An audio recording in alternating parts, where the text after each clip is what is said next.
केजरीवाल का इस्तीफा और अग्नि परीक्षा।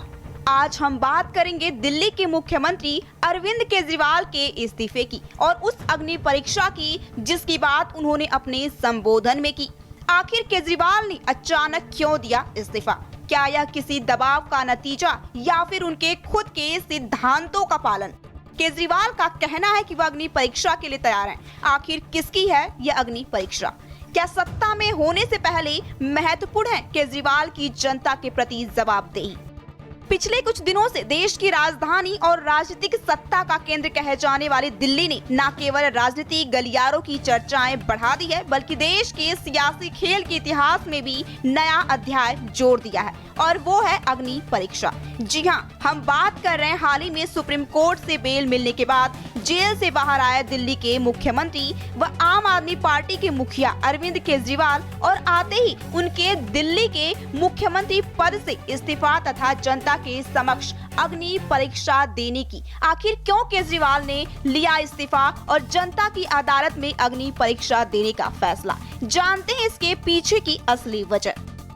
जेल से रिहा होने के बाद अरविंद केजरीवाल ने उन पर लगे भ्रष्टाचार के गंभीर आरोपों को लेकर एक अहम बयान देते हुए अपनी राजनीति और जीवन की उस पहलू पर चर्चा की जिसे वे अपनी ईमानदारी और सिद्धांतों से जोड़ते हैं। केजरीवाल ने साफ किया कि मेरे पास जीवन की एक ही सबसे बड़ी पूंजी है और वो है मेरी ईमानदारी। ना कि उनके बैंक अकाउंट में कोई पैसा है और ना ही उनके पार्टी के अकाउंट में। उनके जीवन का मकसद कभी भी पैसा या पद हासिल करना नहीं, बल्कि देश की सेवा के लिए जुनून उनका मुख्य ध्येय रहा है।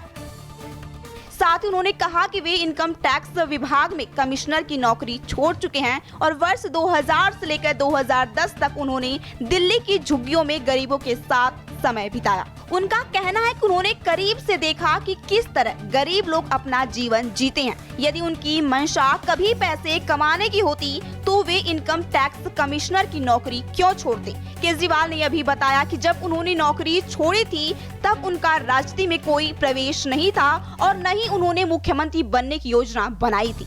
उस समय उनके सामने कोई राजनीतिक दल भी नहीं था। अरविंद केजरीवाल ने कहा कि मुख्यमंत्री पद से इस्तीफा देना भी उनके लिए नई बात नहीं है।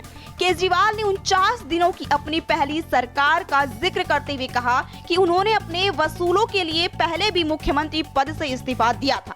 आज के दौर में जहां कोई छोटी नौकरी छोड़ने को तैयार नहीं होता, वहां उन्होंने अपने सिद्धांतों के लिए मुख्यमंत्री पद से इस्तीफा दे दिया था। उनका कहना है कि पद और दौलत के प्रति उनका कोई मोह माया नहीं है, वे सिर्फ देश की सेवा करना चाहते हैं। अब सवाल यह उठता है कि केजरीवाल का यह बयान क्या दर्शाता है? क्या यह उनकी ईमानदारी का प्रमाण है या फिर उनके विरोधियों की आलोचना को जवाब देने की रणनीति? इस सवाल का जवाब खुद केजरीवाल ने जनता पर छोड़ दिया है। उन्होंने कहा कि अब जनता ही यह तय करेगी कि वे ईमानदार हैं या गुनाहगार।